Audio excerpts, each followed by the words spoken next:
नमस्कार दोस्तों, स्वागत है आप सभी का हैशटैग एक चर्चा आपके साथ। मैं हूं आदित्य धनराज। प्रतिदिन करते हम एक नई चर्चा। आज हम करेंगे नई चर्चा।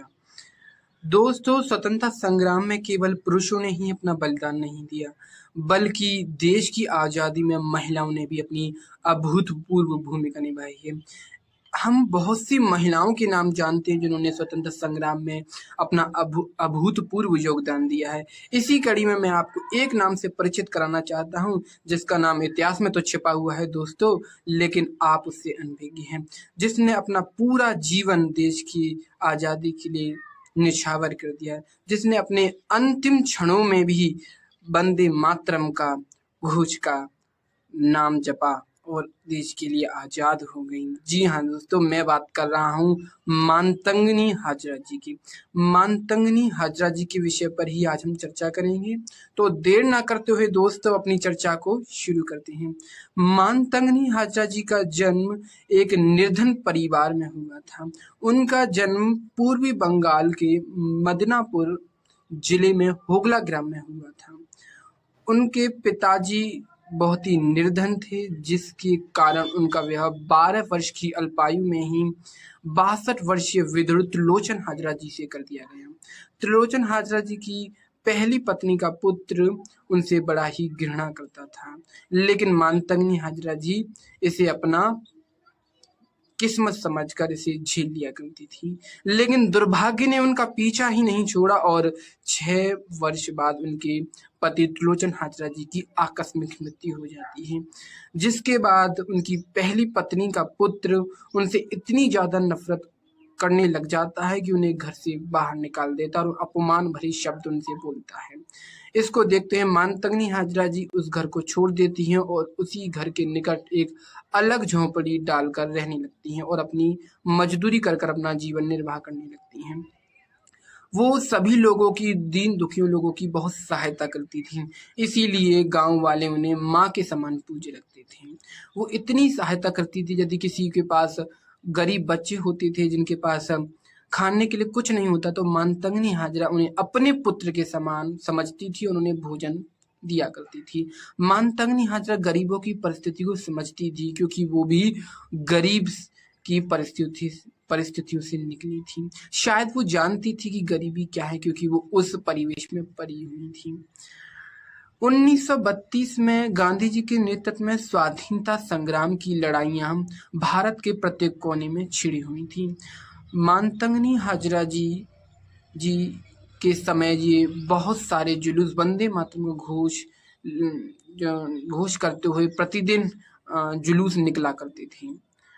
भारत के प्रत्येक कोनों में बड़े बड़े जुलूस निकला करते थे। एक दिन एक विशाल जुलूस मातंगनी हाजरा जी के दरवाजे से निकल रहा था। मातंगनी हाजरा जी ने बंगाली परंपरा से उस जुलूस का स्वागत किया और शंख बजाकर उसका बेहतरीन स्वागत किया और उस जुलूस में सम्मिलित हो जाती हैं। जुलूस तामलुक के कृष्णगंज बाजार में अपनी एक सभा करता है। वहीं पर मातंगनी हाजरा जी यह कसम खा लेती हैं तन मन धन से संघर्ष करेंगी देश के लिए। 12 जनवरी 1932 को एंडरसन तामलुक करबंदी आंदोलन को दबाने के लिए गांव आए थे। इसी के विरोध में लोग उनके स्वागत के लिए बड़ी बड़ी रैलियों एवं जुलूसों का आयोजन करते हैं। मातंगनी हाजरा जी इसमें बड़े ही वीरता के साथ कूद जाती हैं और रैलियों के सबसे आगे काला झंडा लेकर ब्रिटिशों का विरोध करती हैं। और इसी को देखते हुए ब्रिटिश सरकार उन्हें 6 माह की मुर्शिदाबाद में जेल में बंद कर देती है। तो दोस्तों, मैं आपको बता दूं करबंदी आंदोलन क्या है। देखिए, करबंदी आंदोलन एक ऐसा आंदोलन था जैसे जो सरकार थी वो चौकीदारी का कर गांव वालों से अलग लिया करती थी, क्योंकि गांव वाले कहते थे चौकीदार हैं वो ब्रिटिश सरकार का ही एक अंग है, लेकिन ब्रिटिश सरकार इसे नहीं मानती थी अपना हिस्सा। और ब्रिटिश सरकार जो चौकीदार हुआ करते थे उनका अलग से कर लिया करती थी गांव वाले से। इसी के विरोध में गांव वाले करबंदी आंदोलन को विरोध कर रहे थे। इसी को करबंदी आंदोलन के नाम से जाना जाता है। 1935 में तामलुक क्षेत्र में बड़ी भीषण बाढ़ आ जाती है, जिससे चेचक और हैजा बहुत विशाल रूप से फैल जाते हैं। मानतंगनी हाजरा जी अपनी जान की परवाह किए बिना उन लोगों की सहायता करने लग जाती हैं और वहीं से वो और ज़्यादा पॉपुलर हो जाती हैं दोस्तों। 1942 में भारत छोड़ो आंदोलन छिड़ा गया, जिसे क्विट इंडिया मूवमेंट के नाम से भी जाना जाता है। मानतंगनी हाजरा जी ने बड़े ही उत्साह के साथ इसमें शामिल हो गई और 8 सितंबर के दिन बहुत सारी रैलियों का आयोजन किया गया, जिसमें ब्रिटिश सरकार ने तामलुक में 3 स्वतंत्रता सेनानियों को मौत के घाट उतार दिया था।